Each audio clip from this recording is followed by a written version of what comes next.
Okay, we should be live. We will wait 1 or 2 seconds until we head over to YouTube, but hopefully everybody is seeing us and hearing us. Good afternoon, everyone. Let us know where you're joining PromptMates Live from. We're a global show, so people join from all over the world. Drop a hello in the chat and let us know where you're dialing in from. If this is your first week, welcome to PromptMates Live. This is the show for recruiting and HR leaders to become AI native together. I'm Joe Atkinson. My co-host is Jason Miller. Jace, how are you, my friend? Doing really well, man. I feel like I'm cheating though lately on like each guest that we have. And we're timing these so well for stuff I'm actually doing in my day to day. Like I'm about to go through the RFP process. You've noticed that the emails I've been sending you look 10 times better since somebody on the two PMLs ago taught me how to use Claude design. Like this is my own little personal like tutorial toy chest lately, man. Yeah, I mean, we did start the community selfishly originally for us, just to like get around other smart people doing stuff 100%. with AI and recruiting, right? So we're still doing that now. You may notice from the show you signed up to, there was another guest, Robbie Simpson, who unfortunately is having a few technical issues, so won't be able to join us live on the stream, but has prepared in a lot of detail, and I've got all of his notes in front of me, so we'll try and get some of his knowledge across on the show. But we are still joined by David Weinstock. David has got one of the most structured, or probably the most structured approach I've ever seen to selecting your technology stack within recruiting, and has some really kind of strategic and thoughtful approaches to going through that procurement process, including the process of like when you also want to build your own tech, which is now an option we have now. And so very excited to get inside his workflows and his mind. And we have a giveaway for everyone who joined the show today, which is his template for going through the kind of tech selection RFP process. But before we get into that, our sponsor for today is Joveo, who are very kindly supporting the show and keeping it free for everyone to access. And we are joined by Ashley from the team, who's going to give us a little bit of an intro and run through some of the exciting things going on at Joveo. So Ashley, welcome to the show. Give us an intro to yourself, and then tell us a little bit more about Joveo. Well, thank you so much for having us, and always happy to keep things free for folks out there. I'm actually the Director of Agentic Recruiting Solutions here at Joveo, and I thought I'd things off with just giving folks a super high-level overview of who we are and what we do before I bring you behind the scenes to show you what you can get hands-on with. So we'll test my screen share abilities here today. Pop her into slideshow mode. Oh, didn't go. There we go. Fantastic.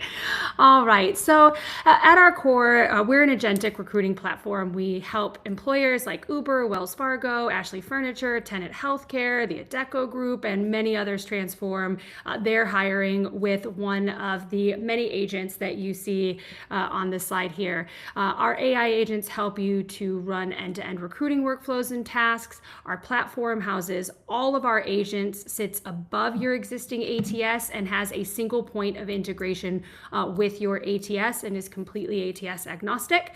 The result for you is more qualified applicants, faster hiring, lower paid media spend, and real-time visibility across the talent funnel and across the amazing candidate experiences that you will hopefully build out for your candidates using the platform.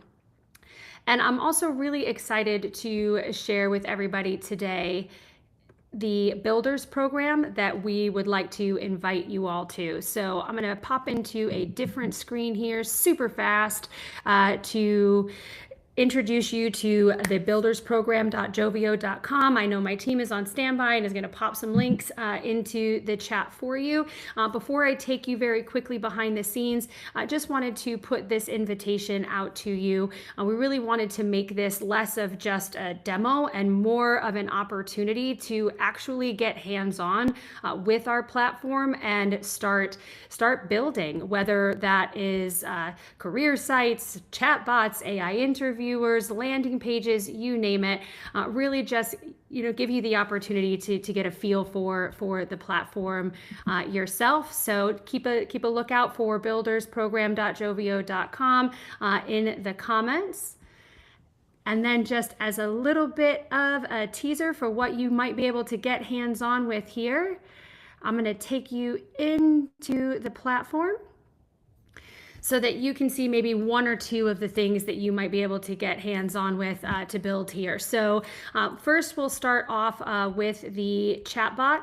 As I mentioned, everything sits in one platform, so there's some super easy foundational steps like loading a knowledge base and a branding hub so that you can use that across any of the agents that you deploy. So super simple, just come in here and give your chatbot a name. I pre-built a cute cat image because that makes me happy on a Wednesday morning for my avatar. You can use AI to generate your themes and import your brand to each one of the agents if you haven't already done that in the branding hub before you decide to get in and build. And just because I wish I was an astronaut, we're gonna put SpaceX in here. And we're going to let the Knowledge Hub get created with AI.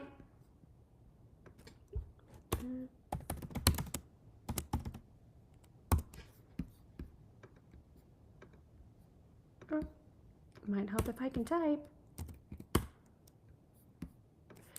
We hit finish. And there, away you go. So it's getting built for you here. Your chatbot is ready to go, pre-populated with your knowledge base. You've got the code script that you can just embed in your existing career site, existing landing pages, really anywhere you want to host it, or to just drop into landing pages or career sites that you might build on platform. Very similar protocols for any type of, let's say, AI interview agents that you want to build. You can deploy them from here. You can get building on those landing pages, those career sites, and everything is essentially prompt-based. Once you give it a name, select your branding, and import your Knowledge Hub. So super easy. We're excited for you to get hands-on with it, and please feel free to pop on to the buildersprogram.joveo.com to get access and start building yourself.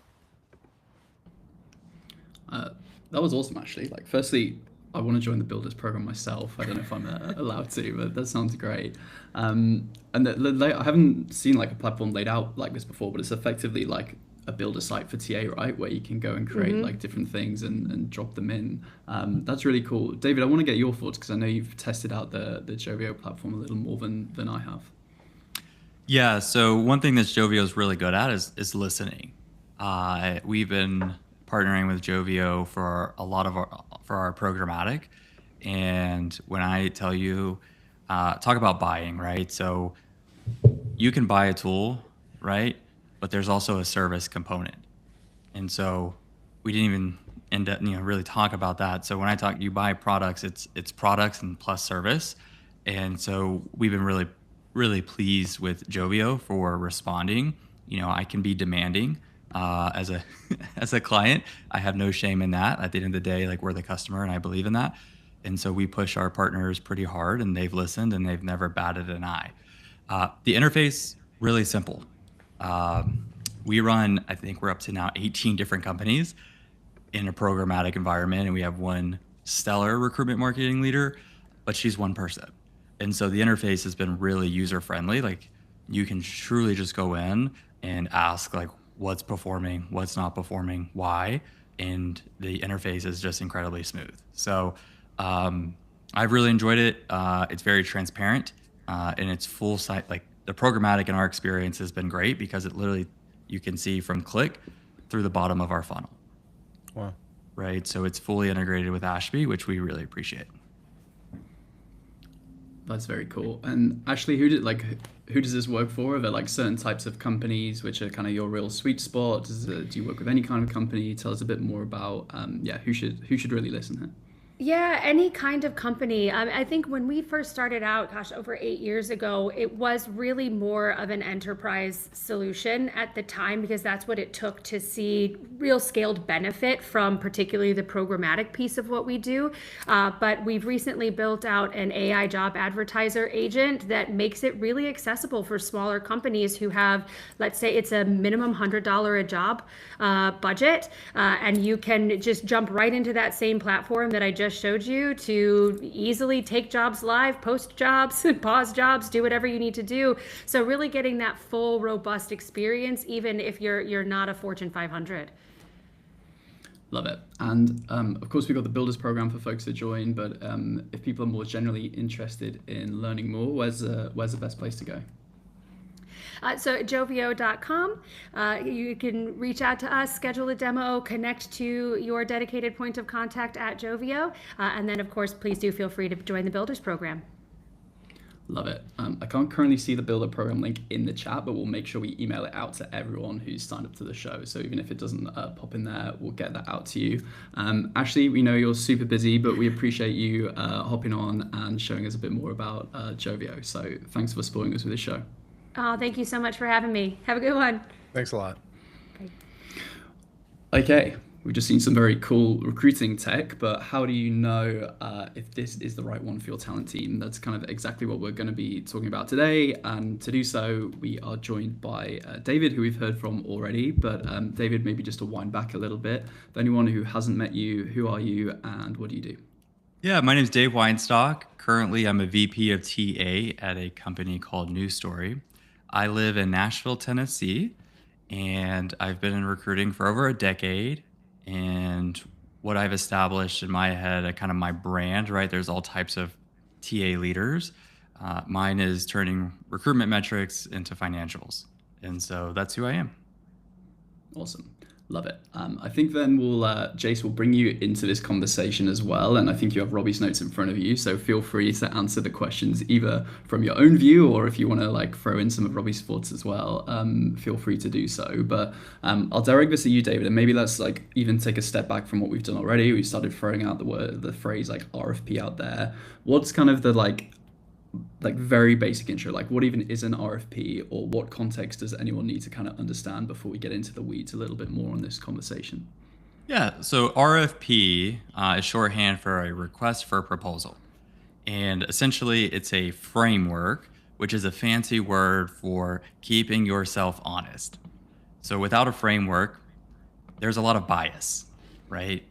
You may go into a demo meeting because you just got really good news in your personal life, and that's going to have a bias on how you're feeling and judging that demo and that vendor, right? A framework keeps you honest, right?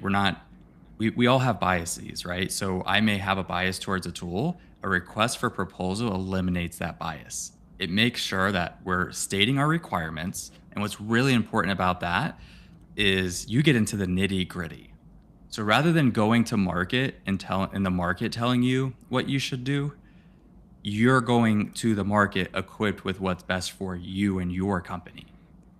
And I think that's what's really important. So for example, when we were going live with an applicant tracking system, we did a formal RFP and we outlined 500 lines.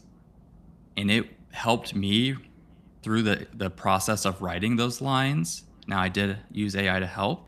But it helped me understand what were we buying for and what were we solving for. And it allows you to get really nitty gritty. So you basically lay out all your requirements. Again, you don't go to the market and let the market tell you what you need, right? They love that when you do that, by the way. They love when you come unprepared because then they can just sell you white label out of the box solution. What they don't like are and this is part of that selection process. I had some people who were not happy to get that RFP of 500 lines. Because it meant more work, right? So an RFP is basically a framework to give you discipline to think through what are the requirements or what are you solving for.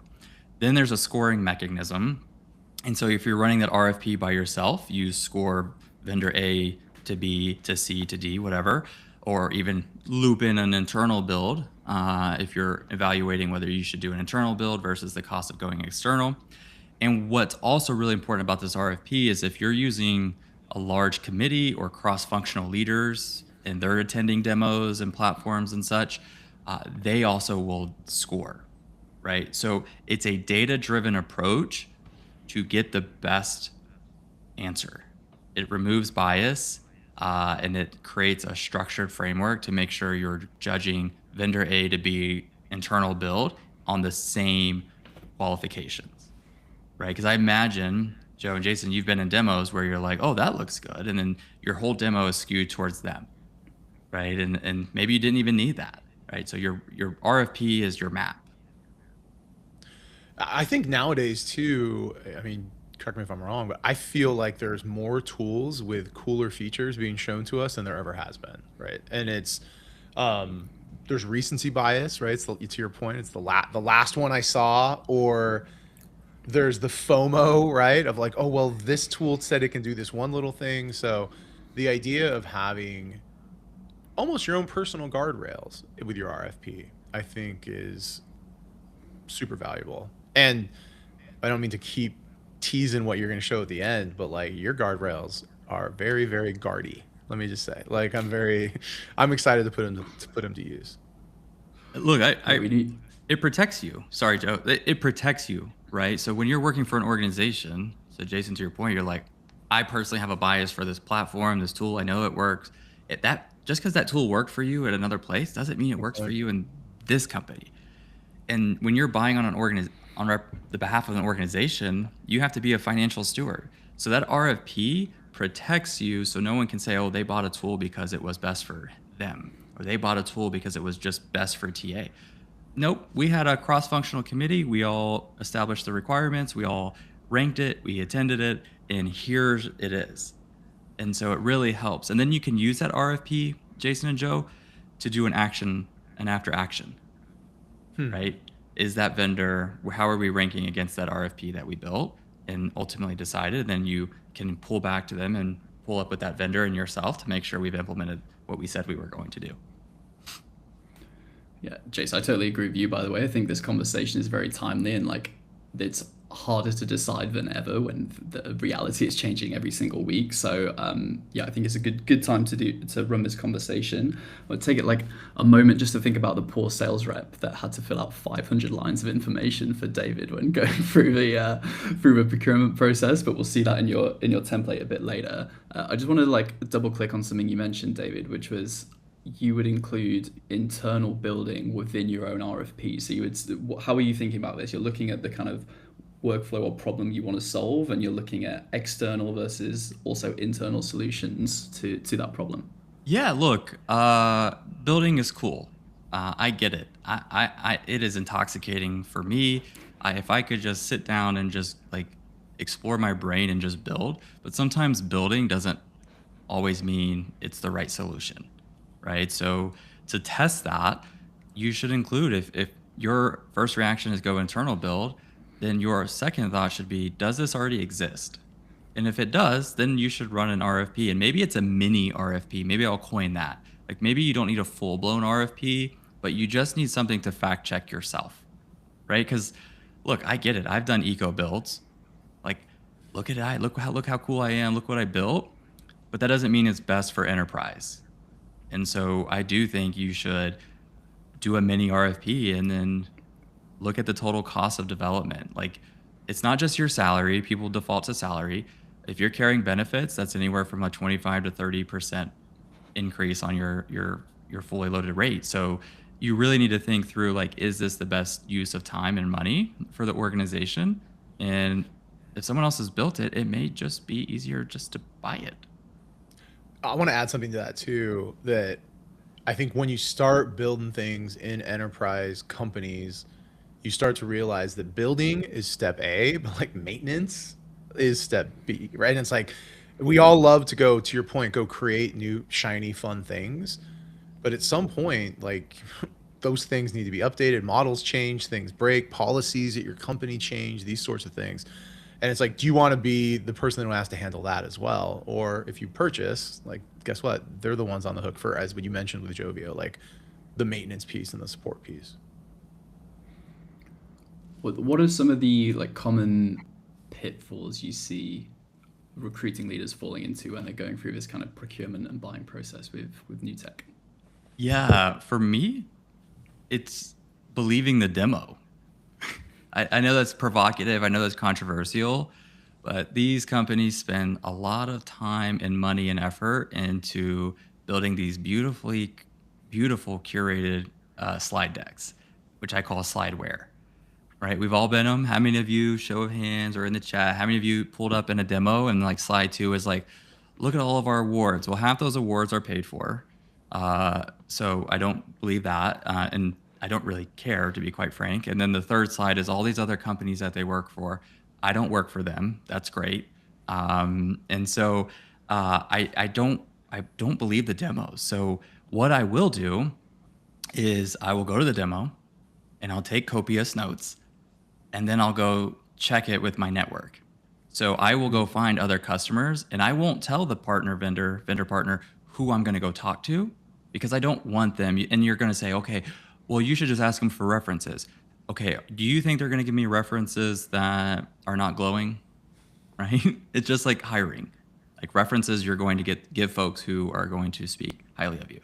So I will do my own research, and I will go find people who are using their product, and then I will go look at their real environment, not a sandbox, right? An actual customer of theirs, and then I will go ask them questions and sit down with them, and I will compare those to my notes, and then I'm going to find the discrepancies between the two, and then we will address that in a follow-up call. And so I do think that sometimes we just go into these meetings, and I've been there before, y'all. I'm not speaking from a holy place. Like, I've made these mistakes. Learn from me, okay? The reason I'm so passionate about holding them accountable is because I've made these mistakes. And that's another thing. Like, when you're buying, that's your reputation as a leader. So if you botch a purchase for the business, your next ask is going to be scrutinized even further. Absolutely. And so for me, it's just believing those. Just be weary of those demos and look at buying for today. Like, not roadmaps, not, oh, we're thinking about it. It is what is today. So that was like, for example, we purchased Ashby as an organization. We went through a formal RFP. There were other partners in that RFP process, and our company was really high on a two-way integration. I didn't say, hey, Ashby's working with UKG and eventually we'll have one. Like, we should do it just based on that. We made the decision that we are buying today and we are okay with a one-way integration. If we end up getting a two-way integration, it is gravy. And so I do think twofold to wrap this up, don't believe the demo, do your own research, and secondly, buy for today and ignore the product roadmap. I love that. And it's really interesting too, because most of these tools are privately owned. They haven't gone public yet. And, you know, when you start to talk to some of the bigger, more public enterprise companies, like, they do such a great job in the demos of being like, safe harbor, like, this doesn't exist yet. Like they literally call out for you, like, what's on the truck and what's not on the truck as an example. But you're right. I mean, 99.9% of the demos we take, like, you know, they don't have to abide by that rule. Another thing I think people lose sight of, and I think you kind of said this a little bit, but like, there's a switch cost too. Like, change management is real. Like, I, a couple years ago, bought, you know, the coolest tool out there, and was really, really, really excited to get it going, and, you know, turn on all the APIs. This is the way back days, pre-MCP and stuff like that. And like, what we realized was getting actual recruiters to put their hands on the keyboard and use the tool that you just cut this big fat check for was a whole nother, you know, work stream that I completely and totally I underestimated how hard it was going to be. And Jason, you make a good point. Don't buy tech, buy it for the business. That's a good point. And I've made that mistake where I'm like, oh, this makes sense to me. This is super simple, right? And then for the business case, it was too advanced for where I was at the time with that organization. And so I made a miss of like, I knew me and my team could do it, but it impacted several other stakeholders who I totally didn't consider, to be quite frank. And so when you're buying technology, it may make super sense to you, but to your point, also, like, does it make sense for that organization where they are on the maturity level, right? Yeah. The PromptMates community, we're all in there. There are some people on this side of the spectrum where they're crushing MCPs and building out day and night. That's a different organization than the organizations on this side of the spectrum who are like, we just got our first ChatGPT Teams license. So you really need to make sure when you're buying, you're calibrated for where your entire organization is and the people touching those tools, to your point. And, your tools are touching not just the talent team, obviously, right? They're touching the candidates that, to your point, have a spectrum of technical capabilities. It's touching the hiring managers, touching every single person that's putting interview feedback in the system. Like, there's a lot of ICPs out there that I think that as purchasers, we have to be good stewards for. I'm just going to pull a question up from Gabriel in the chat, which we can hopefully show here, which is, I think we hinted at a little, is like, out of curiosity, would you ignore the product roadmap? I can actually start by answering this not with my own view, but with Robbie's, which I can see he's put like a kind of detailed breakdown in the prep doc, which is he splits it into 3 buckets, which is like live, beta, and roadmap, and then he weights them accordingly with like a lot heavier weighting on what's live, a little bit on beta, and like even less on roadmap. So that's how he thinks about it. David, Jace, would you discount them entirely or worth kind of throwing into the mix a little? I'll let David take the first crack at it. Yeah, maybe I misspoke. It's not, I think Robbie's right, is I would assign weights. And so I would probably, if I would go back and say, okay, I do a bulk percentage on today. A second largest percentage would be in beta, meaning like it's done, it's been developed. What I worry about the roadmap is that's a very loose term. Roadmap to me is like, is that a 6-month roadmap? Is that 12 months? Is there a decision committee within that organization on what gets going from roadmap to beta? Like, is it important to us it may be very important to us as one of their customers, but 99% of their customers, it's not important. So there's a weighting and a voting system. And so the roadmap then becomes 2 and 3 and then 4 years. That's what I'm after, is you don't want to over-index on hypotheticals. So I do agree with Robbie on a weighted scale, but I would over-index on today and beta and less on roadmap, as me personally. You can do what you want, but I'm not going to be held accountable because your CFO and your CHRO and your CEO are not going to care that the company didn't do it. They're going to look at you. So if you've oversold on a roadmap feature, then that's your cross to bear. That's not the vendors. Your internal stakeholders aren't going to care about the vendor. Also be aware, man, like roadmaps are beholden to a lot of outside forces too, right? I mean, like we're all building everything on, for all intents and purposes, 2 different LLMs. And when they change their models and they change their functionality, or laws get passed in different states in the US or countries throughout the world, the coolest feature in the world could be shut down, like for a number of different reasons. So, to David's point, like I would highly weight what's on the truck right now. And let's consider beta to be the things that are like at the end of the supply, the end of the conveyor belt to be put on the truck. But ideas, yeah, man. I mean, like we all got good ideas like that. Maybe that's the stuff you build. Maybe roadmap you build, functionality you buy, sort of thing. Cool. We've hit it out a couple of times. David, you just mentioned the CFO. Jace, you spoke about writing big checks, but let's get into a bit more detail on that, like relationship with finance, like particularly for these big pieces of technology. They're not cheap, and there's an internal process we also need to go through. So, David, what's your digest on like the wider partnership with the finance team? Yeah, do as much of the work ahead of actually sitting down with finance or legal or procurement. Every organization operates differently. Do the work and then talk in their terms. Make it easy for them. Reduce friction. Okay. There are 3 levers, right? Is this a labor reduction initiative? Right? And that's something that's tough to hear. I know we're literally talking in a live audience in a community full of builders and recruiters, But the reality is, team, if you're going to start buying tools or building tools and you're going to go in and say, this is a labor, an efficiency play or a labor reduction, like those are the real conversations that are being had. Whether you want to acknowledge that or not, it is. So is it a labor reduction tool? Is it a cost tool? So Jason, talked about change management. Maybe we were partnering with this partner vendor, and now we're going here because it's going to be a 15% year-over-year decrease. Or is it an efficiency play? Hey, it's not going to reduce any headcount. It's not going to reduce any spend, but it's going to allow us to scale more efficiently.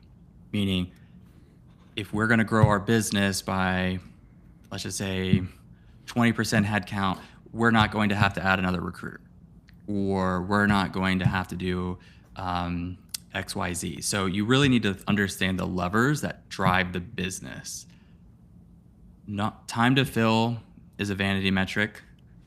Now, if you can translate time to fill into increased revenue generation because seats are filled and revenue is getting produced, like a direct sales individual or a healthcare professional, right? Sure, but you need to understand those three levers. So I would just say, speak their language, because it'll make you look better and it'll make the conversation much, much easier to have. So figure out those levers and figure out what your narrative is going to be. Yeah, the third one, I agree with you. Hard savings cost of, we can eliminate X and still produce. Soft savings is kind of what I call the do more with less. We can go from 7,000 employees to 10,000 employees, but the recruiting team doesn't need to increase, sort of thing. So those are kind of the soft dollars. The third one that I think, especially nowadays, and there's definitely dollars associated with this, is kind of the risk mitigation piece. I think that in the world of fraudulent candidates that we live right now, you can almost try to buy a little bit of protectiveness against that. I think some of the tools like Warden AI, that are able to come in and kind of audit your hiring process in the times of AI could be something that might be worth taking a look at to kind of avoid really, really expensive lawsuits down the line. But any one of those three, to David's point, has a big fat dollar sign in front of it.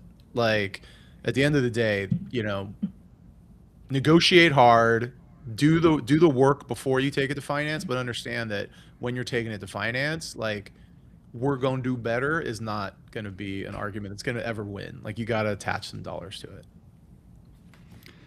Is there anything useful to understand about budgets generally, but maybe budgets in different types of orgs, which are going to be useful when you're putting together these business cases? 100%. We have to know where we are as a business. Is this a growth year?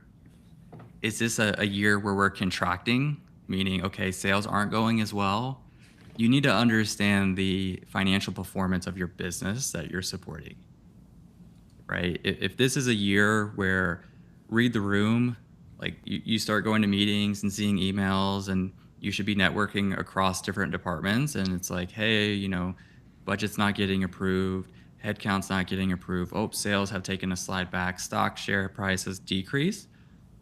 Probably not the best time to shoot your shot. No. Right? No. If it's a great year, you're coming off your great year, and it's bonkers, cash is crazy, everyone's excited, everyone's walking around, you can feel it, right, in emails and meetings and such, probably shoot your shot. Also understanding your fiscal year, right? Some companies operate J1 to December 31st, some do mid-year, July 1 to June 30th.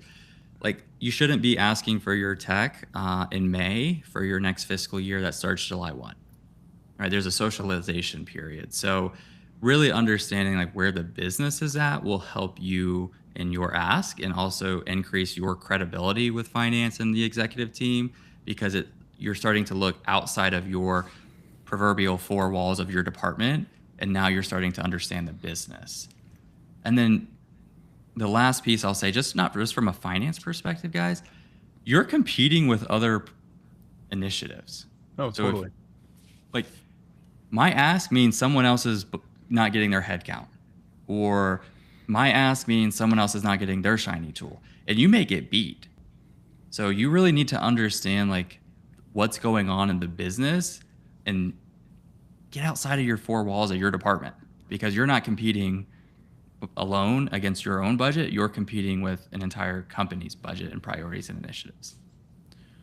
I know this is something I think we're talking about later too, or I'm not trying to jump us too far ahead, Joe, but we're also competing against the big bad boogeyman of tokens now too. Like FP&A organizations have got this whole new line item that like they never had to worry about 24 months ago.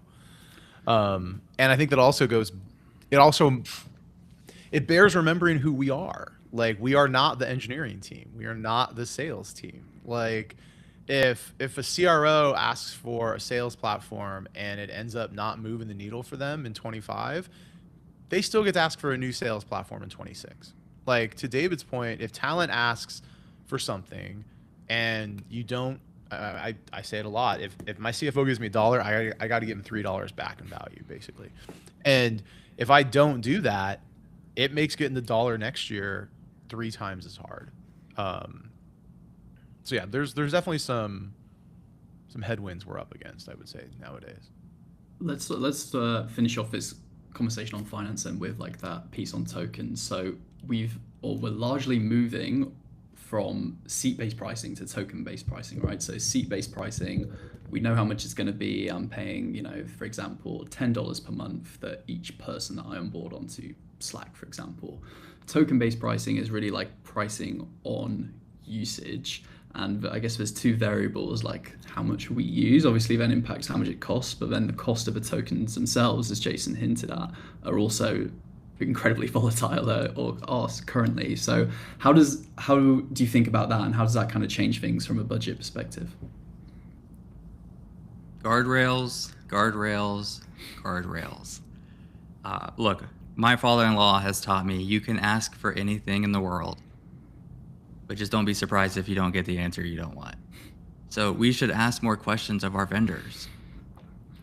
You know how often I hear, well, no one's ever asked that before. Okay, cool. Well, here it is. So, for example, one of those things I asked is I wanted a calibration period. So there was one of our vendors was saying, hey, this is a new pricing model. And I said, cool, that's great. I'm pretty savvy with Excel and I'm pretty good with numbers, but I'm not 100% accurate, right? And I would look like a fool if I walked around saying I would. So I said, why would I commit to X token usage if we've never utilized this on a tool that was variable? It was a chatbot. I don't know what the general public is going to do, right? I have 100,000 plus people a year for our company size, applying. I don't know what the usage case is going to look like. So I wanted a calibration period. So you stand by your product, you give me 3 months to calibrate based on usage, and then I'll sign a contract. They may not like it, they may not do it, but at least we asked. Second piece was guardrails. What are you going to do, right? Token-based pricing benefits the companies, okay? I don't know if that's a surprise to anybody. It's not to benefit you. They will sell it as you, but it's a nice profit margin, right? So I would understand, like, what are the guardrails? Like, how are you going to throttle usage so I don't get Amazon Web Services, AWS bill shock? So for those who are unacquainted, like, I wrote about this a few weeks ago, like when cloud pricing came back out, like people were getting hit with like 6 and 7 figure bills. So ask your vendor partner, what are you doing to throttle usage, or what are those cost controls so we don't wake up and realize all of our tokens for the month were exhausted on day 3. And then cap your renewals. Make sure there's a renewal cap, right? You can do that. You can ask for it. You don't want to buy year 1 and everything's gravy, and you're like, oh, I'm going to sign up for year 2, and they hit you with a LinkedIn special with like a 30% year-over-year increase. That's a real number, by the way. Not just our company, but broadly, if you watch the market. like negotiate a 3 to 5% renewal cap. So just protect yourselves. Like really think about, you are a financial steward, to Jason's point. Act like one. Act like a CFO. Don't act like a TA leader. Act like a CFO. And you're dropping like a master class right now. This is so cool. Couple things I'll add to it too. We have been sold a different way of thinking from what you're saying. Like, to your point, we all remember 5-6 years ago when LinkedIn was like, we'll give you everything unlimited for free, and every single person in the company can now become a recruiter. And like, we ran and we gave every hiring manager like full LinkedIn recruiter seats.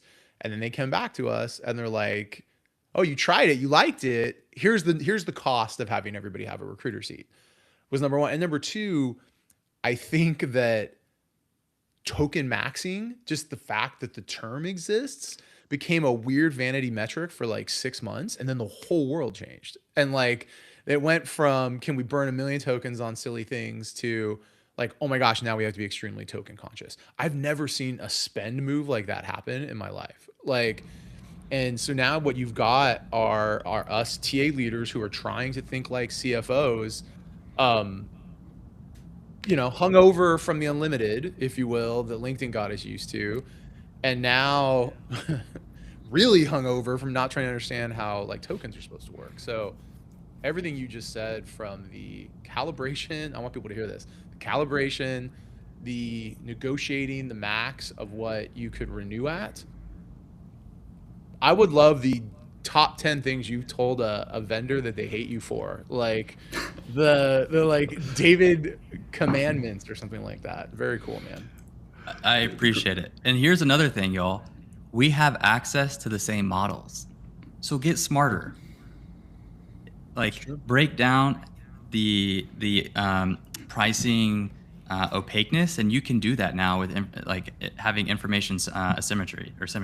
So you can go see what these models cost. Like, I was toying around a few weeks ago and I built an AI interview agent to represent me, like as a joke. Like, companies are, putting out AI interviewers. Well, what happens when I send an AI interview agent to represent me to them? So then I was in 11 labs, and I could see all the pricing, ChatGPT, Claude, and I could see the voice token cost, and then I could count. So then I can go to my partners and say, well, I've built this. 11 Labs is charging me, I think, 11 cents a minute or whatever it was. Why are you charging me X? And then they're like, hold on.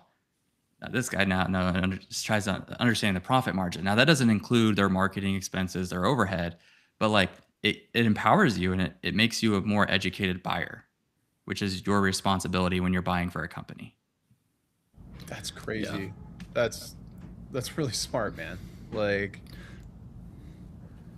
yeah, I think this token conversation is like really important one to wrap your head around. Like, Robbie in the prep call was like, there's no faster way to tank your relationship with finance if you tell them it's going to cost X and it comes in at Y because you got the usage-based pricing wrong, right? So definitely want to think about. I want to jump into the chat because we have a couple of questions before we jump into change management and then seeing David's template. So we'll throw this one on from Ali, which is, when identifying the problem you're attempting to solve with tech, any tips for how you go about assessing your current tech stack for solving that problem versus expanding your search externally?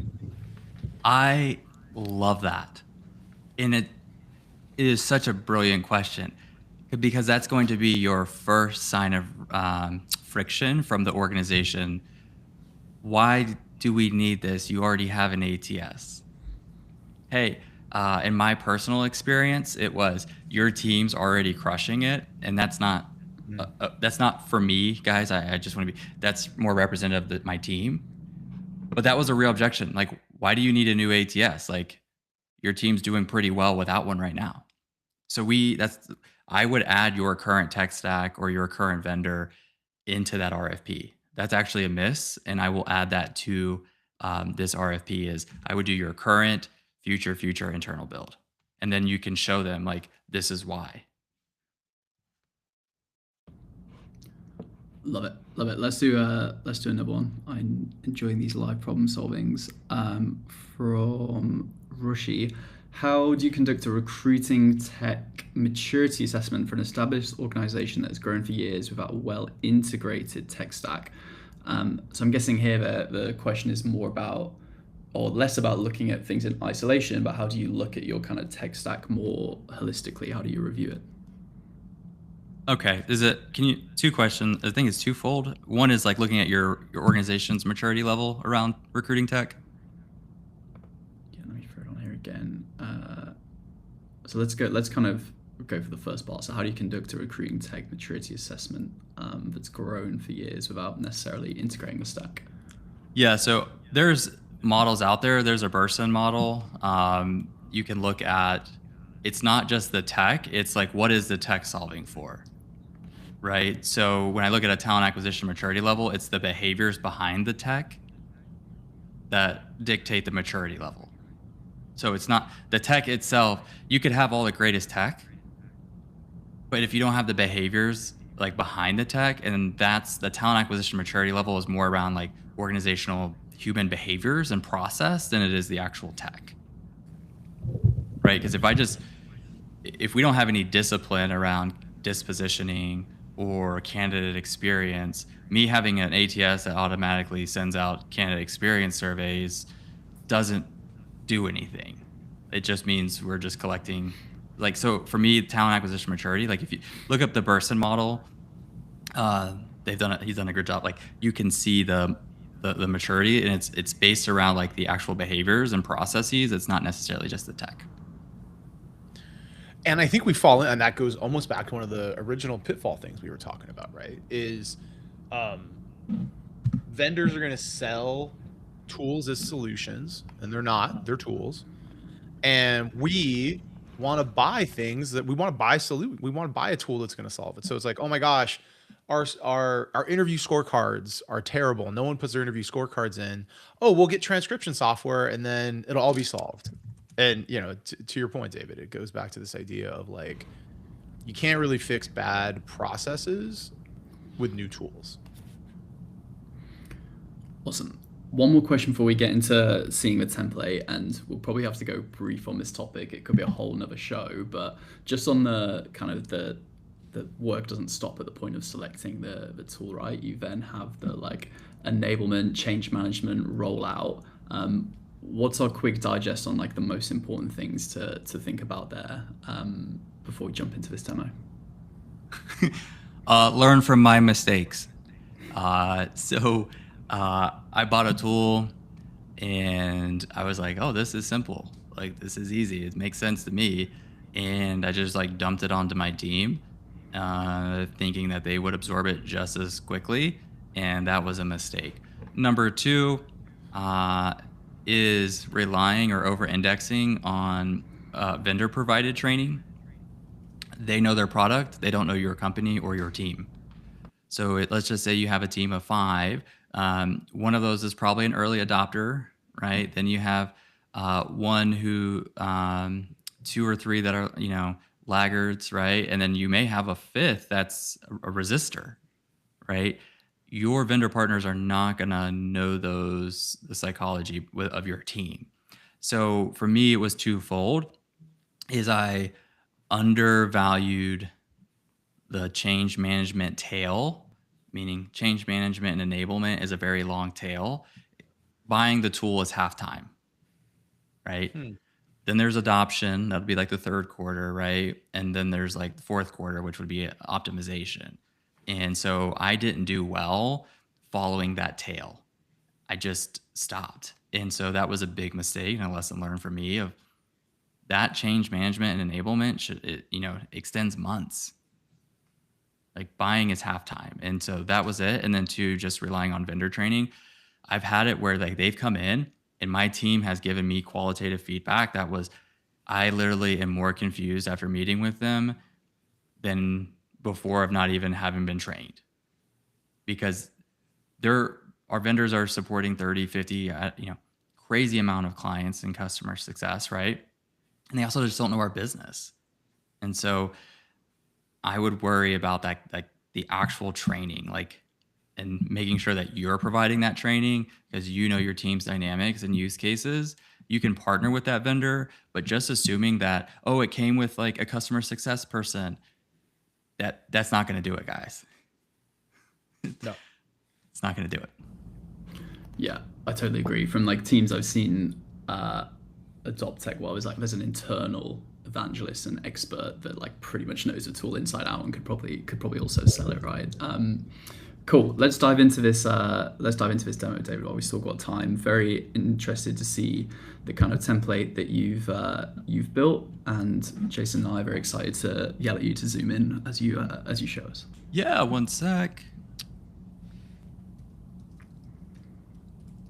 All right. Are we good? Yeah, go bigger, but we can see it.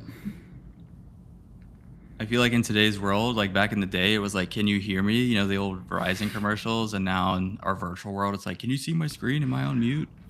100%. All right. Good now?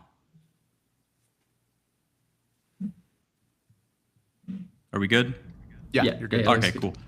All right. So this is a directional guide. Okay. So you're going to want to make this for you and your use case. So this is a typical RFP, and there's a lot of data and a lot of tabs, but that is going to make you a better purchaser, a better buyer. Now, I will say to the earlier question, I will add a in-house. So like if I would just say like current, like let's just say current provider here. So start here. How to use this workbook. 1, 2, 3. You can come in here. I don't know. Oh, I'm not in edit mode. So you would add in-house vendor B or in-house build, and you go through here. This is where you list out your requirements. So this was pre-populated for a sourcing agent. There's a lot of providers out there, to Joe's earlier point. There's a lot of new market entrants, meaning the speed of development means companies are being spun up overnight. And they're all pretty much using the same data sources and it's just a different wrapper. So you really need to kind of comb through the noise. So you'll want to do and build your own requirements. So you earlier, Joe, Jason, I forget, someone said, okay, what is your worst question that you've asked, or like top 10 commandments? Like I literally in our ATS proposal said, can I send emojis? Can I use GIFs? Can I see red receipts? So when I talk about being detail oriented and making sure you're buying a tool that does what exactly you want, you have to do the front end. Now, this is going to feel like, oh, this is just so detail oriented. This is so monotonous, but like this will save you time over the life of the RFP and just make you a better buyer. So when you think about a tool or a category that you're purchasing for, literally think about everything, and nothing is too small. Like I wanted to see, can I see when a person clicks on a link that we send them? Do I see red receipts? Like everything that you can think of, like nothing too big, nothing too small. Your job is to protect you in the business. It's not to make the vendor's job easier. So you'll start with your requirements. Then there's a prioritization, like must have, right? Should, nice. Then you're assigning a corresponding weight. And then you send this to the vendor. So they'll probably send this to their tech team, and they'll respond, and then they'll give you evidence. And so you really get it. Now, what's really cool about this is when you get to the final stages and they say, oh, we never really covered that, you have this here. Or you get post-deployment and you're missing tools, and you can come back to the RFP and say, well, you all said you could do it. Why are we now having an issue? So it really makes the buying process cleaner, and it protects you. This would be a guardrail. So you guys said you could do this. We spent a lot of money, and now you're saying, oh, it's beta, it's in beta. Well, that's not what your RFP said, right? So it allows you to really understand. Secondly, one thing that's really important is understanding, like, do they use a third party? Is it a native functionality? So it really allows you to truly understand like what you are actually buying. The next piece is the scorecard. This is super important. Naturally, as humans, we're going to have biases. Like I may like emojis in my text. My TA leaders on my team may say, David, we don't really care about emojis. And so it allows you to have a very clear scorecard. I will say this has been really helpful is I did demos with cross-functional team members, and I would just send them a survey and have them do this as well. So you can expand this into different users if you're doing that, which is great because then you get an aggregate score. Then it's the total cost of ownership to truly think through. And this is super detailed. This one's actually not too bad. But if you start to present this to finance, they're going to be like, holy cow, they have really thought through everything. Like this seems like a no-brainer. Like you've done the work for them and you've removed the friction from them.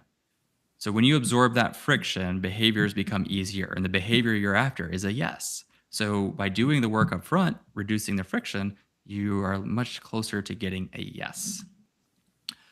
So here we go. You can see a pilot bake-off would be like, okay, we're going to do a pilot between vendor A and B versus in-house, and then you're going to quantify that. So if you're doing a pilot, everyone loves a pilot. It's one of the most used words in corporate America is everyone loves a pilot. So if you're going to do a pilot or a runoff, like here are the metrics that you're going to use to evaluate from A to B to C. Security and compliance, Jason just talked about that. So, GDPR, the New York law, right? Like depending on all that, like do that. References. I learned this from a chief marketing officer. He was one of my mentors in a previous role. And this is really good feedback that he gave me. He said, David, ask them to give you a reference of somebody who terminated the contract. Just think about that. And we did it. And so it tells you, like, you'll see how that vendor squirms, or is just like, yeah, here you go. Like they just outgrew the tool, right? I work in a roughly a 4,000 company, FTEs. We may grow out of certain tools. So it's okay to grow out of a tool, right? So asking them to provide you references with specific use cases is really important. Then it gives you a decision summary with everything here. And then this is just like the background for the keys. So again, this is a direction, just a directional guide. This is not you need to take this and not modify it. This is to get you a start, or just to save it as a template so you don't have to reinvent the wheel every time. So we'll send this out. We'll make a couple of modifications with that in-house current vendor. And yeah, you just send this out to your vendors.